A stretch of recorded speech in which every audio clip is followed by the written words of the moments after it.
What is up, YouTube? It's Grinch from A Falls Welcome, and I am here for part 2 of setting up my new Lego display collection, whatever you want to call it. Recently, on an episode of A Falls Welcome, we covered how to display your Lego collection, and I am also in the process of updating my entire display. So this is part 2.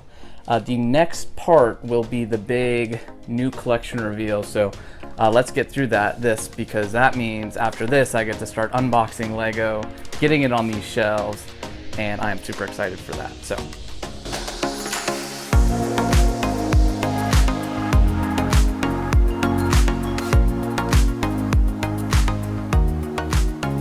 all right, so we are here in my Lego room again. Quite a bit has changed since the last update I gave, so let's quickly get these lights on. There we go. Oh man, I will never grow tired of that. That looks just so great. So let me take a step back so you can get kind of a full view of the Lego display area. I am not the best at this sort of thing, but my thought is this is probably a 460 square foot area, 500 square foot area ish. If I also kind of count this area. Now this area is a mess. This actually has all my Lego sets still in boxes. You can see just still some of the stuff I was doing with, the customizing and the lighting of my shelves. Some of that work still right here. I've got the doors that'll come in part 4 update. But this area, I was going to talk a little bit more about it this time around. This is going to be like my part collection, probably right there, and I'm going to have a nice little building table right here. I wanted to put the building table right there for 2 reasons. One, there's an outlet right there, so that's super convenient, but then also there's a window, so I can open that up and just have some nice natural light while I'm building. That way I don't literally feel like I'm stuck over here in a basement. And then also just kind of illuminates that area better. I will still put a light over there, but yeah. So table will be right here. Part and pieces will be over here, and then I'll just have my storage area for my big Lego bins and all that. So but the primary focus of this video is going to be this area right here. So little bit more room to expand maybe in 6 months or a year, depending on how well that one does, that little test over there does. I may put a 3 high one right here. And then of course I can bring out these shelves. I can maybe get another 2 of them right here, and I think that's really it, unless I wanted to get into this area where I have my display. But I think that will be plenty of room to display. So you can see I added these shelves here. All the lighting is done on those. I added in 2 more tall shelves right here, and then I added in this one. Again, this is a little bit of a test. I made some custom legs for it that you can see there. Got those bracketed on, and then my only concern is that as weight gets put onto this, it might start to bow a little bit, but if it does, I'm just simply going to put a support right in the middle there on both of those, and I think it will be fine at that point for sure. But just wanted to test it out, see how it works, because I really like this really long uninterrupted display, and this is just going to have one big piece of plexiglass covering it with some handles to pull it off, and it's just going to make it a super clean display experience, and that's really what I'm going for with this entire setup. So coming over here as well, you can see I added on 4 more, 2 on each side of these little half ones. So I've got those all there. I got them pretty darn well adjusted with the floor. The floor's in a basement, so it's a little bit, uneven. So I've done my best to just get these things lined up as good as possible. And you can see, this side is particularly really good. This side is just slightly off, but it's really not off that much, and it's should be totally fine. And then you can see, looking down the shelves, pretty nice and aligned actually, all things considered. So added on 2 more here. You can see everything just looks really good lit up. This light might be dying on me. You see it's just a little bit more yellow than the other ones. A couple of them are.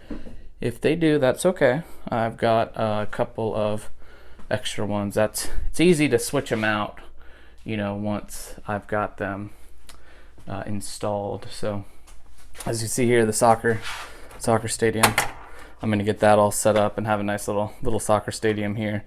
Already got one of these bad boys. I got a couple more on the way, and some stands as suggested. Been building these, and then, you know, this was already up before in the last video. So quick update here. Not quick in terms of the amount of work it took to get the rest of this stuff set up. I'm sorry, there's been a little bit of a delay. I've been traveling quite a bit for work recently. Just a quick door update here. So haven't really made much progress here. My next step after I get the Lego in here is to concept test these doors. I ran into one issue again. However, I've quickly sorted that out. So now I just have to get the concept done and then get a door on here and make sure it works. I'll probably give it like a week of just making sure there's no real issues with it or anything like that. And then once I'm all set there, it'll be super easy just to get everything all set up and ready to go here for the rest of the shelves. So that's it. That's the quick update. I guess I can just kind of talk a little bit more about my plan. This is obviously oversized area, right? So there'll be some one-off pieces of the collection in here. For example, Rivendell. I'm probably gonna use this space just for all of Lord of the Rings too, just to give it, you know, its moment of glory and area to shine.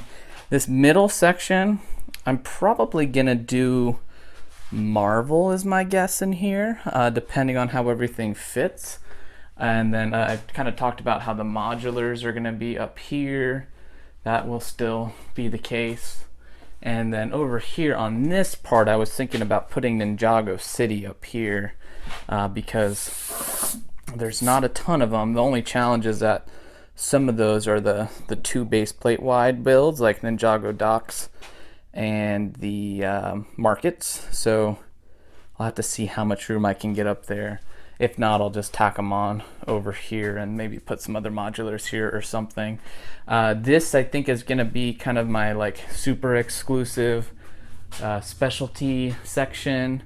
I'm going to have my San Diego Comic-Con stuff in here. Just keep that separate, even if it's Marvel, even if it's, you know, Stranger Things. I might just put Stranger Things in here too, because that's just the one set.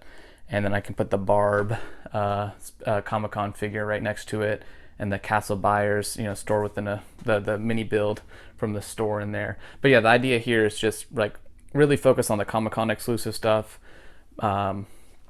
Anything like that, my exclusive T-Rex, all that stuff, that will go in here. Like I said, probably Marvel in here just because there's so much of it. And the way that I envision it is having like, you know, 1 or 2 shelves per movie. I think that would be really cool. I think I can get most of it on display here, most of it. I'm gonna have to put the Daily Bugle probably up here, Avengers Tower probably up here, and so I, you know, just to me it makes sense to have like a nice little Marvel area here. And then over here too, I may put like you know, what I'd really like to ultimately do is just have little pockets of different themes. So I could have like the Lone Ranger theme right here. Could probably get all of the Avatar sets in like maybe 2 of these, right? So you can see how quickly it starts to fill up.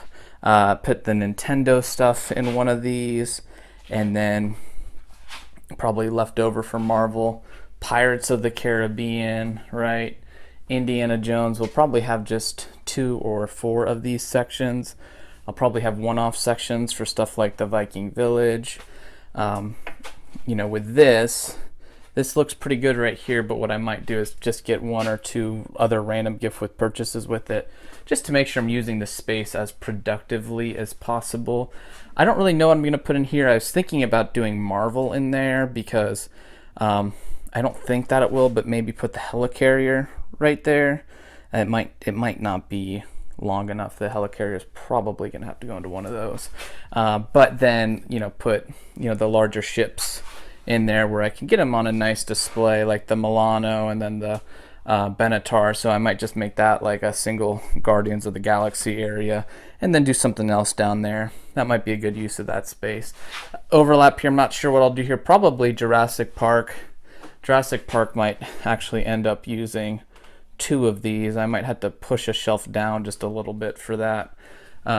But we'll see. This is going to be the fun part, also the frustrating part, because I know not everything's going to fit in perfectly just the way I want it, but that's okay. You have to make a compromise. I think on an episode of Mock Building, Wes and I talked about how, you know, sometimes the frustrating part about Lego can be just the limitations of the system. Well, same thing with Lego displaying.